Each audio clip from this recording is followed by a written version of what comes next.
Hi, I'm James Verdier, and welcome to the American Institute of Biological Sciences Bioscience Talks, which is a forum for integrating the life sciences. Today I'm joined by Mike Phillips of the Turner Endangered Species Fund. He's one of the authors of a recent Viewpoint article in Bioscience entitled Rewilding the American West, which describes a plan for repopulating areas of the United States with beavers and gray wolves, who are two species whose presence in ecosystems tends to have very wide-ranging effects. We had a lot of great stuff to talk about, so with no further ado, let's go straight to the interview. Okay, Mike, thank you very much for joining me today. We've already been talking for our listeners' sake for a few minutes, but let's turn the conversation to this concept of rewilding. And I'm hoping you can tell me a little bit about what that idea is and what it specifically means in this context. Yeah, rewilding, as is the case with many aspects of this paper, it's pretty simple, really. It's a restoration process that aims to reestablish ecological processes. And this process, the establishment of those ecological processes can involve removing species from a system, non-native species from a system, and it can involve restoring species to a system. Rewilding is not a new idea, for heaven's sakes. It's been around for a long time. We used to simply say restoration. Just as an example, in the mid-1980s, I was honored to lead the red wolf restoration effort. It was the first attempt in the history of mankind to restore a carnivore species that had been declared extinct in the wild. So this whole notion of rewilding has been around for decades, and it really is all about putting systems back together so that important processes play out. And sometimes that means you remove non-native species, and sometimes that means you restore native species, and sometimes it means you do both. So, I'm kind of wondering, if you could just give us like a general idea of what happens to an ecosystem when you reintroduce species. The article here is talking about reintroducing, gray wolves across, 11 different federal lands. What happens, and what happened, for instance, in Yellowstone, when gray wolves returned to the scene? Yeah, first, let me just to be as accurate as possible, James, the rewilding paper that we published doesn't necessarily require that gray wolves be reintroduced across the Rocky Mountain West. We can get to the mechanism that would bring gray wolves back to more of the species native range in the western U.S. It's pretty simple.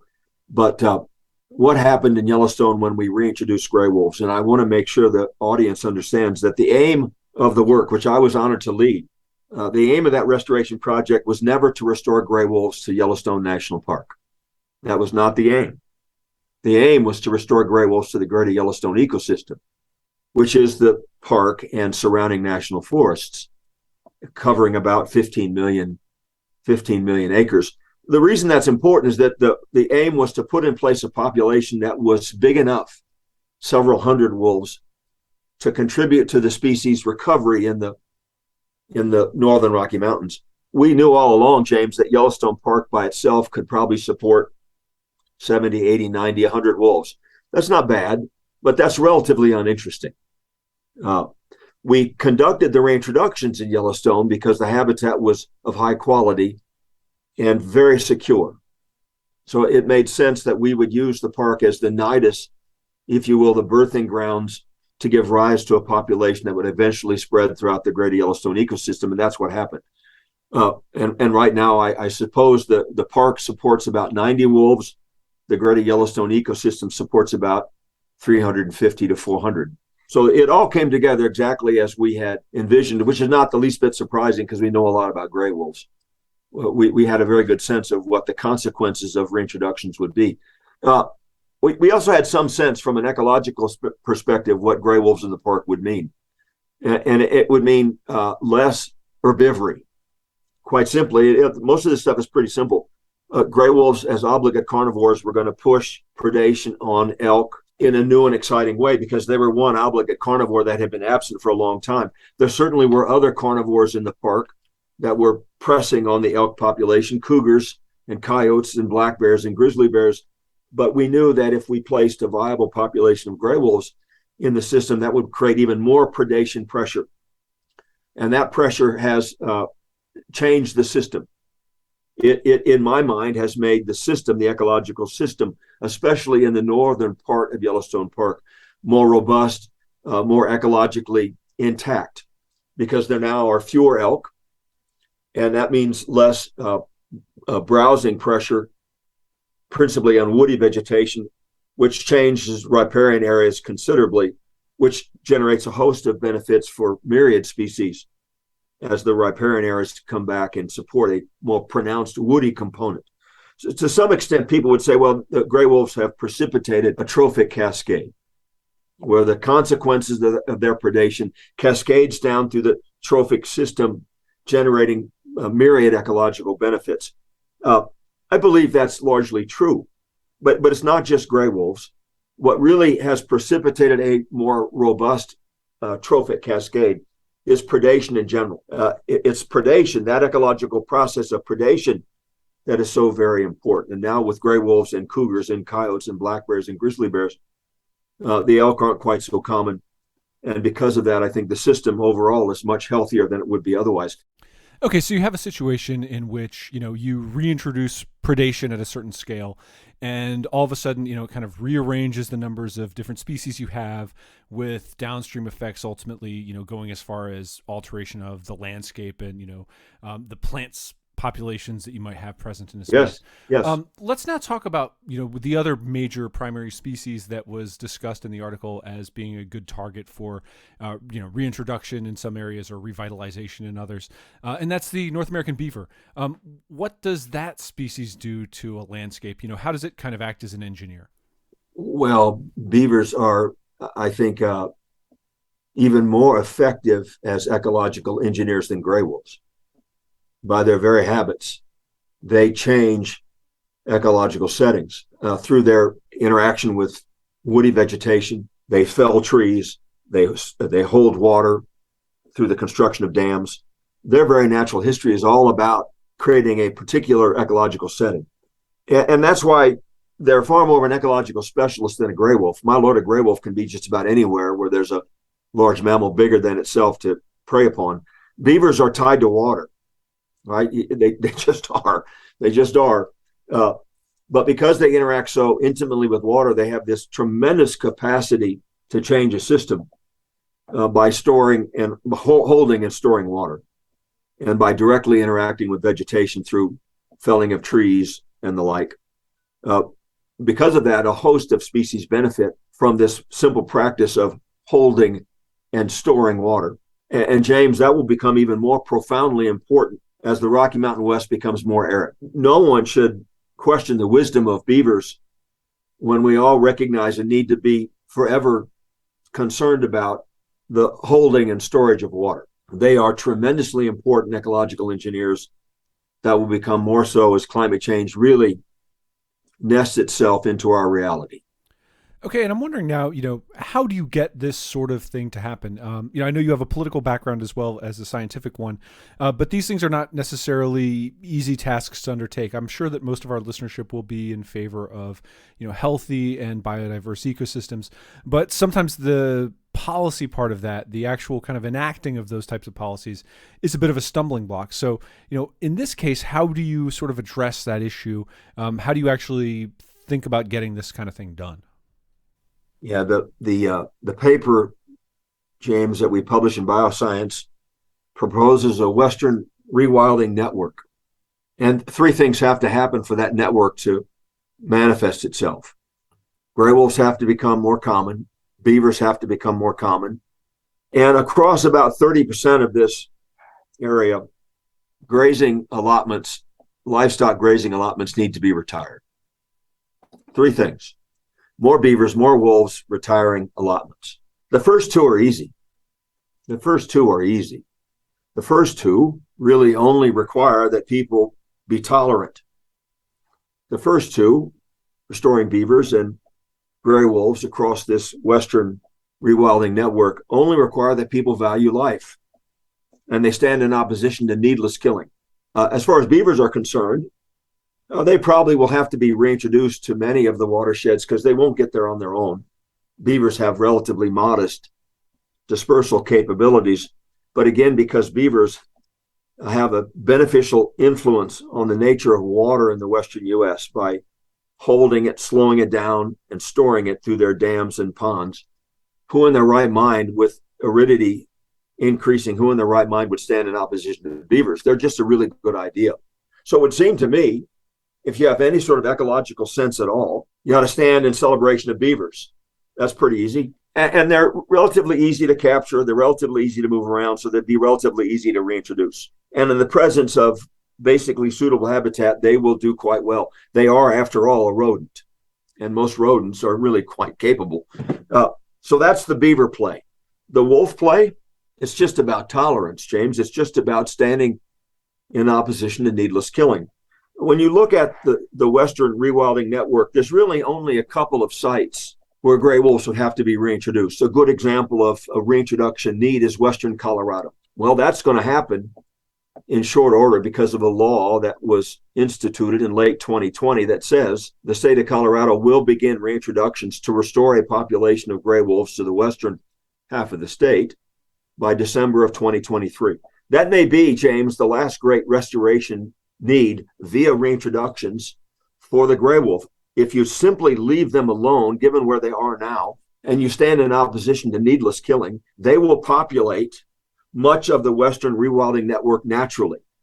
Gray wolves do have a respectable colonization capacity. They can get from point A to B, even if those points are distant apart. You just have to avoid needless killing. And when people say, well, Mike, that's easy for you to say, what I would say in response to someone that was expressing frustration over this notion of tolerance for gray wolves, and tolerance would promote opposition to needless killing. I said, no, wait a minute. We know from the best science, the most reliable information we have, and be mindful, James, gray wolves are one of the most studied large mammals in the world. We know a lot about gray wolves. We know without doubt that gray wolves are relatively easy to coexist with. It only requires a modicum of accommodation. Most gray wolves do not depredate on livestock. Gray wolf predation has not disrupted the apple cart of big game recreational killing anywhere. It doesn't mean that gray wolves on occasion can't cause a problem, and it doesn't mean those problems shouldn't be addressed, but they tend to be very localized, very acute, and can be resolved very quickly using both lethal and non-lethal means. It's the atypical wolf that causes problems. So the wolf piece is largely taken care of simply through accommodation. The third piece of this Western Rewilding Network that's tough, here's the piece that's tough. It's retiring the grazing allotments. That's tough. That's going to require probably federal legislative action, if not state action too. That's going to require that people embrace a different vision for at least some of the federal public lands in the Western U.S. Yeah, and so can you describe those grazing allotments to us just a little bit? You know, what are they and what's going on, and what's the problem that's posed by, livestock grazing in these areas, versus having, say, wolves come in and recolonize? Obviously, there would be some level of depredation, I would assume, but, what's the challenge that's posed by having, livestock grazing on these lands? Well, it's the intensity of use, James. A cow by itself doesn't make a whit of ecological difference, but intensive grazing across some of these federal public lands creates a big problem. Our analysis indicated that fully 44 species protected under federal law, 44 species protected under the Endangered Species Act, are imperiled largely because of livestock grazing. Livestock grazing in inappropriate sites, livestock grazing applied at an inappropriate level of intensity. And consequently, these species would benefit mightily if that livestock activity was removed. Cattle can push a system pretty hard through their foraging activities and the simple matter of them walking about and impacting the soil with their hooves and moving in and about of riparian areas. Livestock in the wrong place at the wrong time at the wrong level of intensity can bring about degradation. That degradation compromises species. Specifically, our analysis shows 44 species are threatened by livestock grazing. They would benefit mightily if some allotments were retired and livestock were removed. The system would surely breathe a sigh of relief if that perturbation of livestock grazing was removed. And that sigh of relief would bring about ecological healing, which would bring about more security for these listed species. And so for your listeners, please know that we're not suggesting all allotments be retired, 30%. And we're willing to note that it's only proper that folks who choose to retire their allotments would be compensated because it does represent a need for a new business plan. They no longer can have a business plan that says, I'm going to count on public grass to feed my livestock. So we'd have to provide them an off-ramp in the form of financial assistance. But we also note that most of the beef that's consumed in this country is grown east of the Mississippi River on private lands. The beef is not produced on public lands in the West. As a matter of fact, meat production on all federal lands accounts for only about 2% of the national inventory. This has as much to do with ideology and symbolism as it has to do with functional changes that would make a difference to the meat industry. Okay, so this isn't really a case in which, you're promoting any kind of major industrial sort of change to the industry. It's more of a case of, asking people to reconsider the way that our public lands are administered. That's correct. And how we as a public choose to exercise public money to incentivize people to imagine a new future.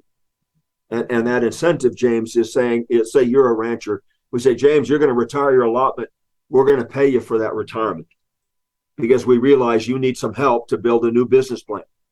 That help could be provided in the form of public monies that would move our public lands in a more ecologically healthy and appropriate direction, directly assisting with the recovery of listed species and providing ranchers an opportunity to imagine a different future that was not reliant on public grass. And this isn't something that's going to, bankrupt the treasury or anything like that. It's within reason. No. And I will remind you, if we worry about bankruptcy, and we should all be mindful of the need for efficient use of public money. I don't want my public tax dollars to be wasted or used inefficiently. The federal program that supports grazing on public lands in the western United States is upside down $125 million a year. In other words, the federal government uses $125 million of public money in excess of what they collect from grazing fees. In other words, the public lands grazing program is a very real subsidy provided to ranchers. Now, I'm not necessarily opposed to that. Some subsidies make great sense. But if a subsidy can make great sense, a subsidy can also be perverse and make very poor sense. And I would have you believe, James, as we tried to identify in our paper, there are some allotments where the subsidy to promote grazing is perverse. That makes sense. And I'm wondering now, if this rewilding network were to be implemented, do we still have access to these lands as members of the public who are interested in recreation? I ask this question largely selfishly as an avid backpacker. Is it still possible to go out there and, do some hiking and, things like that? Or do we effectively need to sort of wall off these ecosystems from outside use? No. There's nothing about gray wolves and beavers that would say don't come. Matter of fact, gray wolves and beavers would probably stand in celebration of your presence. If you're going to the trouble to wander around wild lands and celebrate wild lands, they would appreciate your advocacy. So, and these are public lands. I mean, James, you own this country. I own this country. I've said before, Yellowstone National Park is probably the only ranch I'll ever own. But we said nothing about recreational activities. They do not contradict the vision of the Western Rewilding Network. Quite the contrary. Okay, that's excellent news. Yeah, that's good. Yeah. So, are there any other issues? We've talked about the livestock grazers. Do people have to worry about things like their pets from the introduction of gray wolves, or is it the kind of thing where we can kind of live and let live a little bit and make it work out? Yeah. Gray wolves do not represent a threat to human safety that's notable. That they just don't. They just don't. They actually see us in an odd way. There's very good science, James, that makes clear gray wolves were probably the first domesticated animal. Back in the day, thousands of years ago, I have no doubt that Pleistocene men and women and kids had a relationship with gray wolves that was largely beneficial and symbiotic. And as we evolve to present day, gray wolves do not represent a threat to our safety, but they will kill pets. They'll kill dogs, for example, and they'd kill a cat. But for heaven's sakes, if you're out hiking in wolf country, I assume that your dog is part of your party, and your party's responsibly connected to one another, and that you would have control of your dog, and there would be a host of other things that I'd be more worried about with my dog than gray wolves. Porcupines, for example, can give dogs the blues. I'm telling you, man, porcupines can give dogs the blues. And there are so many other species that I would be more concerned with in the woods.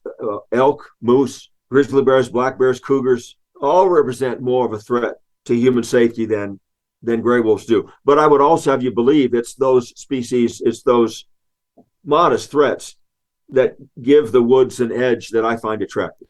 I'm with you 100% on that one. So I think now we've talked about, some of the potential challenges and some of the benefits to a rewilding network of this sort. And I'm wondering now, what are the next steps? What actually has to happen in order to, kind of help realize such a vision? Well, you have to get decision makers involved. You've got to connect this great idea, which really is very simple. And it's just based on three things. And I want people to understand this is not a complicated idea. Restore beavers. That's a good idea. They help to slow water. They help to store water. As the West becomes more arid, that's good. That's good. And they, through their activities, generate benefits for a host of species that we all can enjoy. Passerine birds, the little dicky birds that fly about the aspen stands that are so delightful. Got to bring beavers back. Just don't needlessly kill wolves. They are not hard to coexist with. When there's a problem, take care of it, but otherwise celebrate their presence as an important part of our country's past and an important part of our country's future. And then retire these allotments. And that's a tough lift. I understand that. But it's a tough lift in large part because we bought in sort of to the Marlboro man mentality, the John Wayne myth. The livestock grazing program on public lands is a subsidized program. And in some areas, it probably doesn't make sense for efficient use of public dollars. So in other words, we got to connect this to decision makers at both state and federal levels. And ideally, we connect this program proposed by our paper to other legislative efforts that are gaining momentum. For example, Recovering America's Wildlife Act, known as RAWA, Recovering America's Wildlife Act, is gaining momentum in the United States Congress. It has bipartisan sponsorship. It would dedicate a great deal, north of $1 billion annually, for fish and wildlife conservation work in the United States, including the Western U.S. Much of the money of RAWA could be used, or some of the money of the Recovering America's Wildlife Act could be used to advance the Western Rewilding Network. It would be really appropriate to draw attention to the very symbiotic relationship that could exist between Recovering America's Wildlife Act and the Western Rewilding Network as we have proposed. That's the sort of organic thinking required to connect good ideas one to another so they grow into an even bigger, better idea.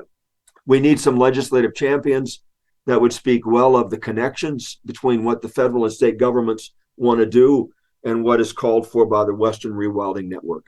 Much of what we're calling for in the Western Rewilding Network is already being called for by other initiatives. For example, lots of states stand in celebration of having the beaver reclaim more of its historic range. The federal government currently has the gray wolf listed under the Endangered Species Act as fully endangered across most of the area covered by the Western Rewilding Network. That law, James, mandates recovery.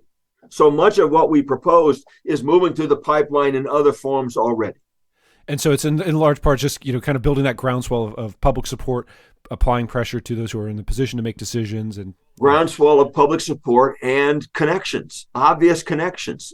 Folks might not realize, holy mackerel, the federal government's already committed to wolf recovery. Wow, that makes that component of the Western Rewilding Network a bit easier to manage. Wow, the state of Colorado already recognizes the power of beavers. That makes the vision of the Western Rewilding Network easier to come together. And you know what, James? There's been a movement afoot for probably 20 years, if not longer, by conservation organizations to retire grazing allotments. That's not a new idea. There's been lots of people who have said over the years, holy mackerel, having sheep in grizzly bear country doesn't make a great deal of sense. Maybe we should retire that allotment.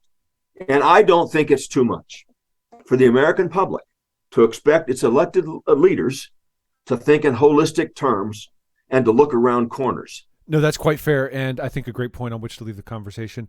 Mike, thank you very much for joining me today. Hey, James, it was my fun. Thank you for drawing attention to this important work. And that concludes this episode of Bioscience Talks. Just a reminder, the journal Bioscience is published by Oxford University Press on behalf of the American Institute of Biological Sciences and is made possible by the support of our members and donors. Thank you.